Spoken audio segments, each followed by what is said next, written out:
Podemos sentar e abrir nossas Bíblias em Jeremias, no capítulo 19.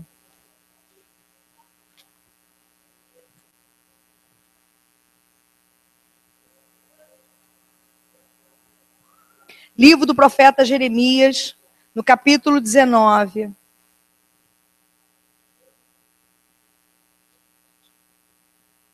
Perdão, no capítulo 18. 19 vai ser só mencionado. Jeremias, capítulo 18, do primeiro versículo até o versículo 10. Jeremias 18, de 1 a 10. Estamos pela internet, Dudu? Então, a gente cumprimenta nesse momento todo mundo que, porventura, esteja nos assistindo pela internet. Se você quiser acompanhar os cultos da igreja pela internet, é só você entrar no Facebook da igreja. Coloca lá, Comunidade Cristã Vida Abundante. Aí vai ser Facebook. Aí você vai ser lançado, vai abrir a página do Facebook da igreja e lá você vai encontrar um link através do qual você pode acompanhar ao vivo o culto de domingo à noite, só os domingos, todos os domingos às 19 horas. Então, alô para quem porventura esteja nos assistindo nesse momento, que Deus abençoe. É minha mãe e meu pai que moram lá em Ramos, que quase não vêm à igreja pela distância, estão sempre conectados. Estão conectados, Dudu? Eles são cadeiras cativas, plateia cativa. Então, Pepe e Jajá, Deus abençoe em nome de Jesus. O irmão da Eliane também, o Beto Lousada, que sempre nos acompanha. Deus abençoe em nome de Jesus a todos nós. Jeremias capítulo 18, do versículo 1 ao versículo 10, diz assim a palavra do Senhor. O título é Na Casa do Oleiro. Esta é a palavra que veio a Jeremias da parte do Senhor. Vá à casa do oleiro e ali você ouvirá a minha mensagem. Então, fui à casa do oleiro e o vi trabalhando com a roda. Mas o vaso de barro que ele estava formando estragou-se em suas mãos. E ele o refez, moldando outro vaso de acordo com a sua vontade. Então o Senhor dirigiu-me a palavra. Ó comunidade de Israel, será que eu não posso agir com vocês como fez o oleiro? Pergunta o Senhor. Como barro nas mãos do oleiro, assim são vocês nas minhas mãos, ó comunidade de Israel. Se em algum momento eu decretar que uma nação ou reino seja arrancado, despedaçado e arruinado, se essa nação que eu adverti converter-se da sua perversidade, então eu me arrependerei e não trarei sobre ela a desgraça que eu tinha planejado. E se noutra ocasião eu decretar que uma nação ou um reino seja edificado e plantado, e se ele fizer o que eu reprovo e não me obedecer, então me arrependerei do bem que eu pretendia fazer em favor dele. Somente até aqui. Vamos fazer uma oração nesse momento. Pai, obrigada, Senhor, pela tua presença. Isso é o que de mais importante nós temos aqui nessa noite, Senhor. Nada faz sentido se o Senhor não estiver presente. Nada faz sentido se o Senhor não confirmar a obra, se o Senhor não confirmar tudo que está sendo feito no teu nome. Senhor, e é em teu nome que eu peço que a tua palavra, que foi o Senhor quem deu, seja, Deus, acompanhada pelos teus sinais no coração de cada pessoa que está aqui. Acompanhada, Senhor, pelos teus sinais de cura, de libertação, de restauração, Senhor, para que a tua palavra possa encher e o teu espírito, cada coração de cada pessoa aqui presente, tanto quanto as crianças lá em cima também, Senhor. Que em nome de Jesus a tua vontade seja realizada aqui nessa noite e o seu nome seja glorificado, que seja dito sobre o Senhor o que é a verdade. Eu te peço que o Senhor nos ajude a alcançar tudo que o Senhor tem para nós, em o nome santo de Jesus. Amém e amém. Como eu já disse, hoje, para mim em especial, mas eu creio para todos nós, é uma noite muito especial, porque a gente está iniciando a comemoração dos nossos 29 anos. 29 anos dessa casa do oleiro. Porque isso aqui é uma casa do oleiro. O que isso quer dizer? Talvez não haja uma definição melhor para o lugar onde a igreja de Cristo se reúne do que esta, casa do oleiro. A igreja de Cristo não é o edifício, não são as paredes, nem o nome que está na porta. A igreja de Cristo é formada pela reunião de todas as pessoas que aceitam Jesus como Senhor e Salvador. Eu sozinha não sou a igreja de Cristo. Você sozinho não é a igreja de Cristo. Eu sozinha sou parte do corpo de Cristo. Você sozinho é parte do corpo de Cristo. Mas eu e você juntos somos a igreja de Cristo. A igreja é a reunião do corpo de Cristo. É a reunião de todos aqueles que foram chamados segundo o seu propósito. E a casa do oleiro é o símbolo do coração do homem. Quando Deus levou Jeremias a esse lugar e deu a ele essa revelação, comparando o que acontecia numa olaria com aquilo que ele faz na vida das pessoas, o que Deus estava representando era o coração do homem. A casa do oleiro é o símbolo do coração humano, onde o Espírito Santo de Deus trabalha para modelar em nós o caráter de Cristo. E lançando mão desse símbolo, eu creio que nós também podemos dizer que esse lugar físico, que não é a igreja de Cristo, mas que é onde a igreja de Cristo se reúne, ele também pode ser chamado de casa do oleiro, porque é nesse lugar físico que os nossos corações têm sido transformados. É nesse lugar físico, onde pela palavra de Deus e pelo seu Espírito Santo, nós temos sido transformados. Por isso, hoje é uma noite especial, porque a casa do oleiro está em festa. Jeremias foi um profeta levantado pelo Senhor num período muito difícil de Israel, num período de grande turbulência, período de crises, período de cativeiros. E no texto que a gente acabou de ler, Deus está levantando aquele homem e levando ele até uma olaria. E ali Deus mostrou a Jeremias o que estava acontecendo. Ele mostrou a Jeremias a atividade que estava sendo executada naquela olaria. E ele usou aquela atividade, a atividade do oleiro, para representar o que ele faz na vida daqueles que confiam em seu amor, que confiam no seu nome, que confiam no seu poder. Nessa representação de Jeremias, capítulo 18, o oleiro é Deus. O barro nas mãos do oleiro somos nós. São todos aqueles que se colocam nas mãos de Deus para serem transformados. E a roda que girava o barro é o tempo. O oleiro é Deus, o barro somos nós, e a roda é o tempo. E por falar em tempo, porque não dá para falar de aniversário sem falar em tempo, e por falar em tempo, na entrada da igreja, como eu já mencionei, nós confeccionamos, eu com a ajuda da Marciara, uma linha do tempo com as fotografias da passagem desses 29 anos. Não tem tudo, mas tem uma boa parte dessa caminhada. E foi na combinação desse texto com a confecção daquele quadro de fotos, com aquele painel da nossa linha do tempo, que o Senhor ministrou a palavra dele ao meu coração para nós aqui nessa noite. E a primeira coisa que Deus começou a falar ao meu coração para a mensagem dessa noite foi quando a gente terminou a confecção daquele quadro, eu e ela, e nós olhamos para o quadro, porque você vai reparar, a minha ideia inicial era encher o quadro inteiro, mas as fotos acabaram. E o quadro ficou daquele jeito. E eu tive a intenção de modificar, mas Deus falou ao meu coração, deixa como está, porque eu vou te mostrar algumas coisas.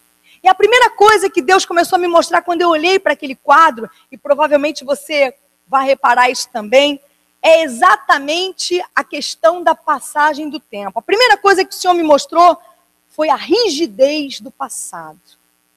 Quando você olhar o quadro, você vai reparar que no lado esquerdo tem uma coluna inicial, que são as primeiras fotos.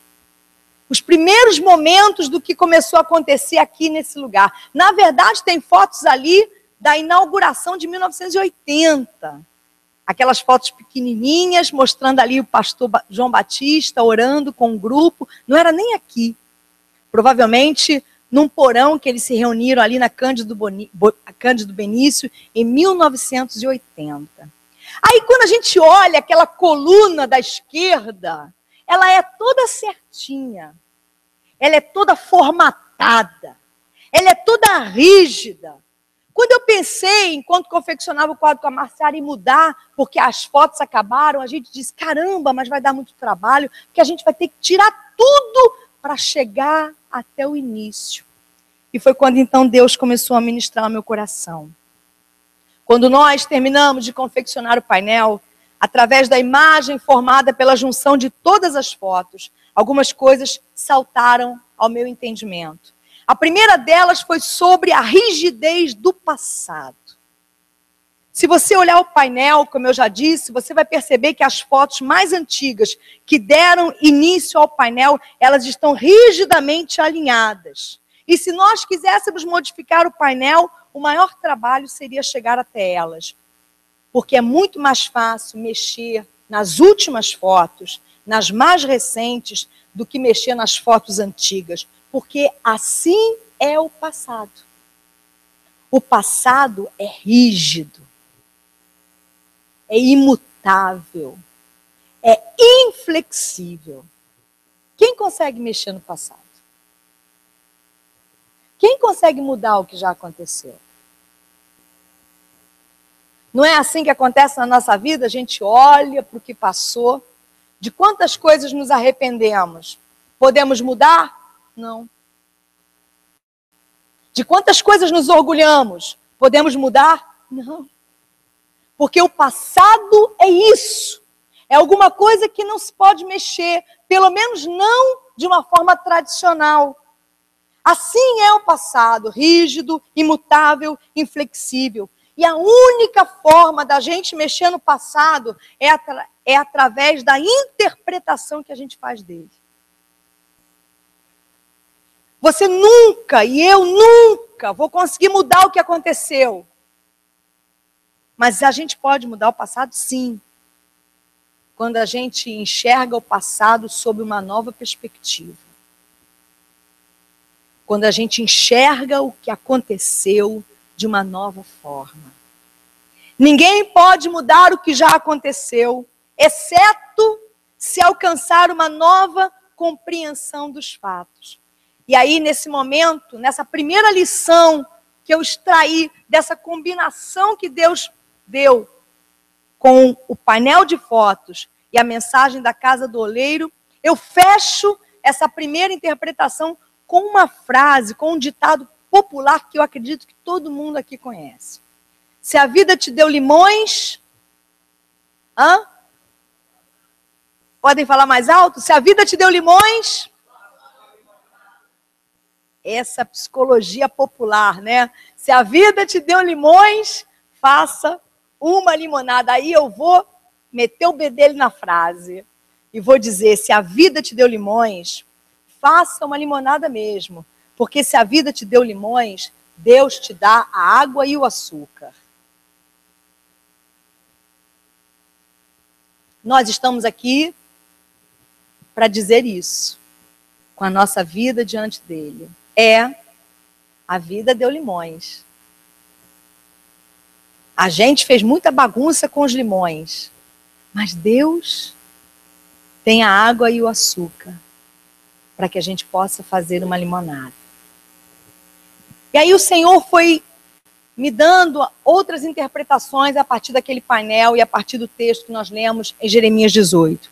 A segunda lição que o Senhor me deu acerca daquele mural de fotos veio quando eu comecei a lembrar, olhando as fotos, não tem como você não se lembrar, pelo menos aquelas que você viveu realmente, não se lembrar daquilo que nos motivava naquele momento em que as fotos foram tiradas. Tem, Ricardo, uma foto sua? Eu acho que eu não coloquei ela, mas eu não sei, não tenho certeza. Você lá em cima na mesa do som, a mesma mesa até hoje, Ricardo. Você novinha, a mesa de som, você arrumando, o Ricardo arrumava o som da igreja, organizava tudo. Tem a foto dele lá em cima. A mesma cara de hoje. Você não mudou nada. Não tem como a gente não se lembrar, quando a gente vê as fotos, daquilo que nos motivava naquele momento em que as fotos foram tiradas. Por exemplo, no painel, há fotos do tempo em que todas as pessoas que estavam aqui na igreja estavam envolvidas na construção da igreja. E para isso foram realizados muitos eventos, aqueles almoços que a gente fazia aqui na igreja. Cada grupo da igreja fazia um tipo de almoço. As mulheres, Luzimar e tantas outras, Ana, eu creio, não lembro exatamente, não. Mas era Luzimar, eu lembro exatamente, fazendo aqueles almoços, fizeram almoço típico, almoços regionais, Tânia Kessler. Depois os homens também fizeram um almoço, tem o Michel de vestido de garçom, o Clóvis vestido de garçom, essa foto está lá atrás. Servindo, depois eles fizeram um almoço social, né? Não é isso? Que? Eu lembro até hoje, rodízio de... Isso é 95, né? No 20 anos, que é 20 anos, né? Bafo caso. Rodízio de massas. Ou seja, não tem como a gente olhar a foto e não lembrar daquilo que nos motivava. O Clóvis lembrou até o que foi servido no almoço. Rodízio de massas. E eu fiquei pensando em quanta coisa foi tão importante em um determinado momento e depois simplesmente passou. Porque assim é a vida. Quanta coisa é tão importante num momento, a gente se mobiliza para aquilo, mas aquilo vai passar. Porque tudo vai passar. Da mesma forma, eu fiquei pensando em quantas coisas foram tão importantes naquele tempo e em vários momentos da igreja, a ponto de causarem brigas e divisões. E hoje, nem nos lembramos mais dessas coisas, pelas quais brigamos tanto. Engraçado, né?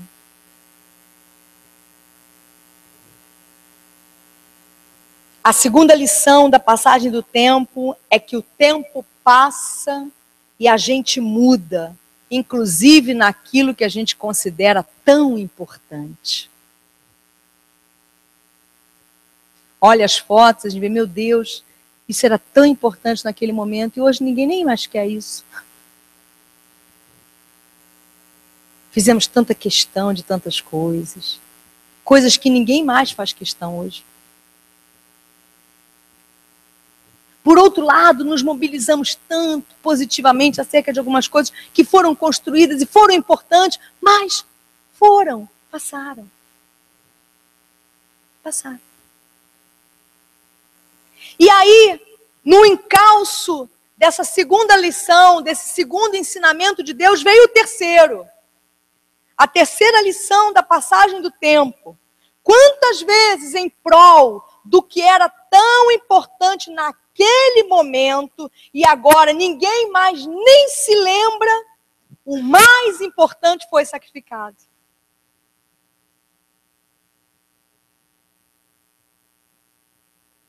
Não é? O tempo passa e a gente muda, inclusive naquilo que consideramos tão importante. Por isso, é preciso ter cuidado para não sacrificar aquilo que é mais importante. Aquilo que não será esquecido jamais. Quando você olha aquelas fotos, você vê tanta coisa sendo feita, lembra de tanta motivação, lembra de tanto problema, mas você para e pensa, afinal, o que era mais importante? Aquelas pessoas que estão na foto.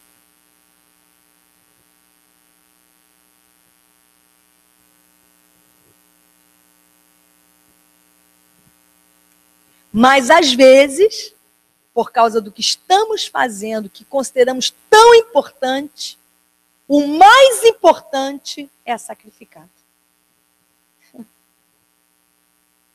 As pessoas, o amor, os relacionamentos.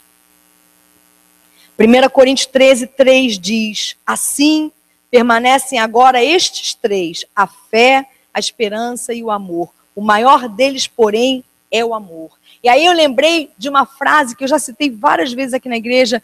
Eu não lembro mais o nome dela, nem o ramo dela, mas ela era uma cientista bem graduada, recebeu muitos prêmios, teve uma vida extremamente importante. E no final da vida dela, quando ela foi entrevistada por um repórter, ele perguntou para ela: o que a senhora considera que foi a coisa mais importante da sua vida? E eu suspeito que ele imaginava que ela fosse dizer algum dos prêmios que ela ganhou, porque ela ganhou muitos prêmios, fez muitas descobertas científicas, e aquela mulher inusitadamente respondeu dessa forma: o que foi mais importante?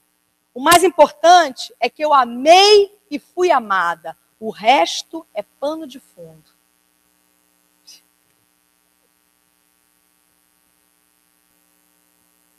E quando chegar o grande dia, como Elias cantou, aquela música tão bonita, é o que vai importar. Que amamos e fomos amados. Essa é a terceira lição do mural de fotos.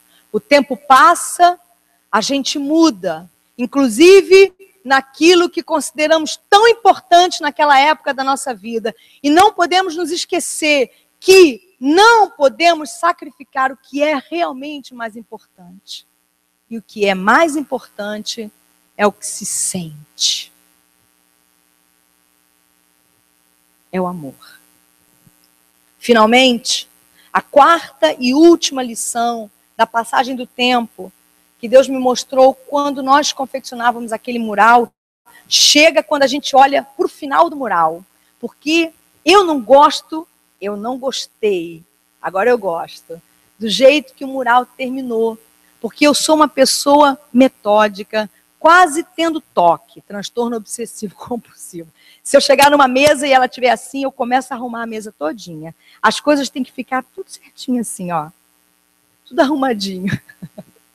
E quando eu vi aquele mural, no final, eu e a Marciara, porque comungamos do mesmo problema.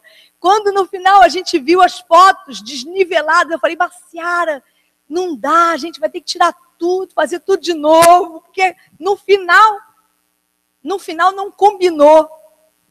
Aí Deus falou: não mexe, que eu vou te ensinar alguma coisa. E Ele me ensinou. Finalmente, a quarta e última lição da passagem do tempo chega quando olhamos para o final do mural. Na combinação das fotos, o início é rígido, cheio, não tem espaço para nenhuma mudança, porque o início é o passado.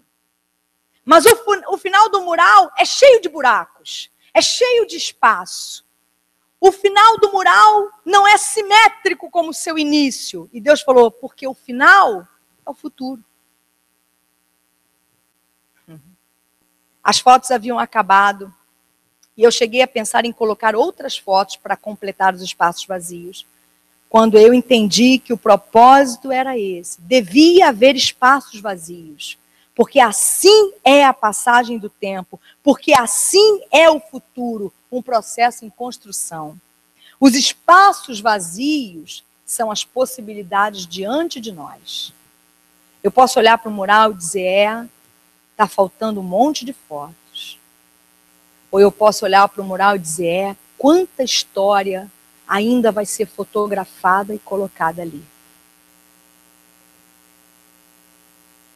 Foi o que Deus falou no meu coração. Como você vai olhar o final do mural? E aí a pergunta é essa, né? Que fotos ainda serão tiradas na nossa vida? Que fotos ainda serão tiradas como testemunho daquilo que somos e fazemos? Eu vou tirar uma foto aqui nessa noite de todos vocês.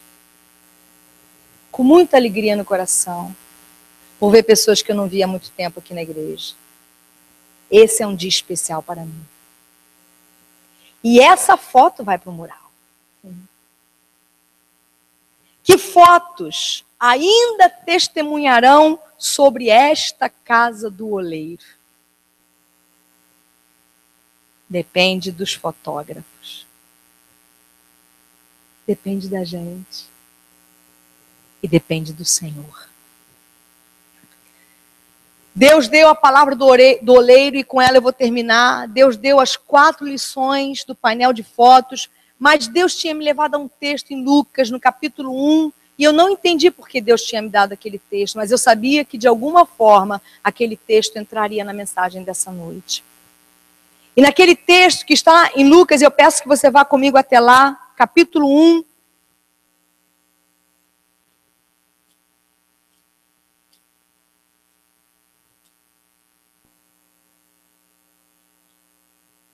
No versículo 35, perdão, no versículo 34. Deus me deu esse texto e eu entendi, embora não soubesse como ele ia se conectar com a mensagem dessa noite, mas o Senhor disse no meu coração que esse texto entraria na mensagem. Diz assim o texto, no versículo 34 de Lucas, no capítulo 1. Perguntou Maria ao anjo. Esse anjo trouxe a anunciação do nascimento de Jesus. Ele anunciou a Maria que ela ficaria grávida do Cristo e anunciou a Maria que a prima dela, Isabel, uma mulher já com idade avançada e que era estéril, estava no 6º mês de gravidez do primo de Jesus, João Batista. E diz assim o texto, perguntou Maria ao anjo, como acontecerá isso se sou virgem? O anjo respondeu, o Espírito Santo virá sobre você e o poder do Altíssimo a cobrirá com a sua sombra. Assim, aquele que há de nascer será chamado Santo, Filho de Deus. Também Isabel, sua parenta, terá um filho na velhice. Aquela que diziam ser estéril já está em seu 6º mês de gestação, pois nada é impossível para Deus. Para Deus, nada é impossível. Quem falou isso? Um anjo. Ao anunciar para Maria que ela ficaria grávida de Jesus. Para Deus, preste atenção nisso, para Deus nada é impossível. Foram as palavras de um anjo ao anunciar o futuro de uma pessoa.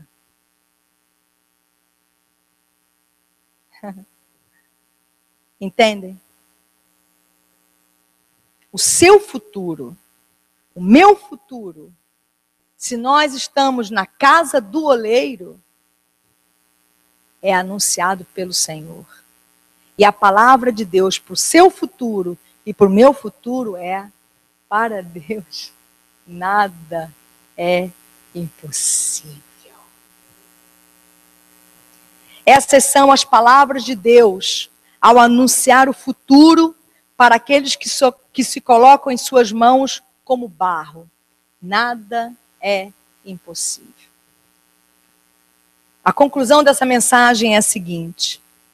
A gente ouviu a palavra de Deus mais uma vez nessa noite, como tem sido feito há 29 anos.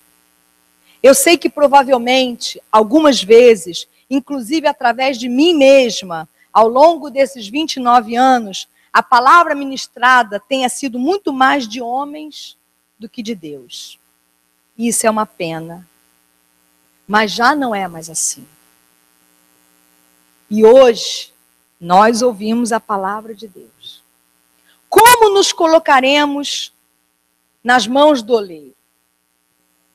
Como vaso de barro maleável, do capítulo 18 do livro de Jeremias, ou como vaso rígido do capítulo 19? Porque no capítulo 19 do livro de Jeremias, Deus também usa a figura de um vaso. Só que agora não é mais um vaso maleável, barro, molinho nas mãos do oleiro. Agora é um vaso pronto, é um vaso rígido, e Deus diz para Jeremias assim, pega esse vaso e quebra ele no chão, porque assim eu farei com a casa de Israel, vou transformá-los em pedaços. Como nos colocaremos diante do oleiro na sua casa? Como vasos de barro maleáveis, que ainda podem ser transformados? Ou como o vaso rígido do capítulo 19? O vaso de barro maleável pode ser transformado pelo toque de Deus, mas a única transformação do vaso de barro rígido é a sua destruição. E eu não quero isso para mim. Nunca.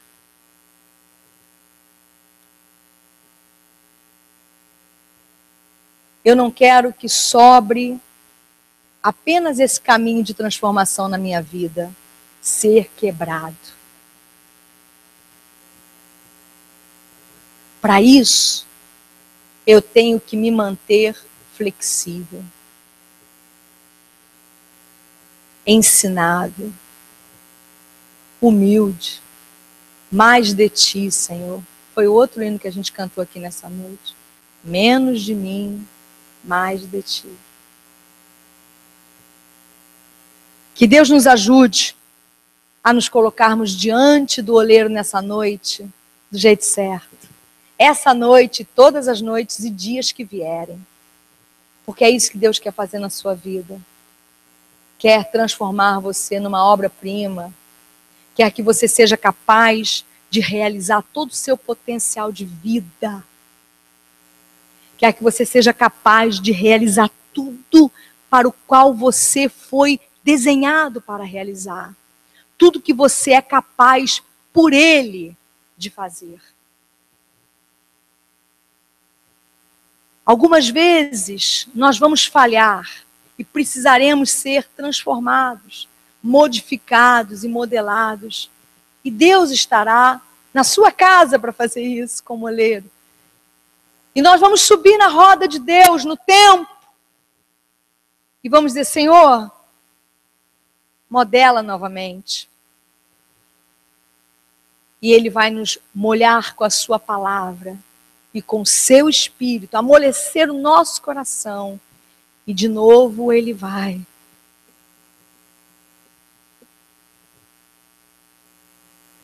fazer um vaso novo. Vamos ficar de pé em nome de Jesus. Eu vou chamar os músicos aqui à frente. Quero fazer uma oração antes de nós celebrarmos a Santa Ceia. Queria cantar novamente esse cântico. Mais de ti e menos de mim. E se você quiser fazer uma oração comigo nessa noite, enquanto nós cantamos esse cântico, faça essa oração. Não vou pedir que você saia do seu lugar hoje. Vamos permanecer nos nossos lugares. Mas depois que nós cantarmos esse cântico, ore ao Senhor, se você quiser, pedindo a Deus que transforme a sua vida. A Bíblia diz que aquele que reconhecer o Senhor Jesus como Senhor e Salvador de sua vida, o Senhor o reconhecerá naquele grande dia. Deus ama você e tem um propósito na sua vida. Um propósito de fazer com que você viva o seu melhor. O seu melhor. Ele não quer que você viva a vida de uma outra pessoa, nem que você seja o que você não é. O desejo de Deus é que nós sejamos a melhor versão de nós mesmos. Esse é o trabalho de Deus, transformar cada ser humano na melhor versão dele próprio. Porque às vezes as dificuldades da vida, a nossa história de vida, os problemas do passado, rígido, inflexível, anulam a gente, anulam o nosso potencial e a gente não consegue ser a melhor versão de nós mesmos. E muitas vezes a gente se transforma numa versão pálida daquilo que a gente pode ser. Como se nós fôssemos uma sombra da gente mesmo, uma sombra quase apagada. Mas aí o Espírito Santo entra quando nós dizemos, me ajuda, Deus, eu quero entregar a minha vida ao Senhor. Ele vem com o seu Espírito, com a sua palavra, e Ele começa a transformar a gente, Ele começa a modelar o nosso caráter, a imagem dEle próprio, e a gente vai sendo transformado de glória em glória, e a gente vai se tornando a melhor versão da gente mesmo, não a cópia de um outro indivíduo que nós admiramos, não, mas a melhor versão de nós mesmos, e a gente vai ficando tão feliz, porque é tão bom a gente ser a gente mesmo. E é tão bom a gente ser a melhor versão da gente mesmo.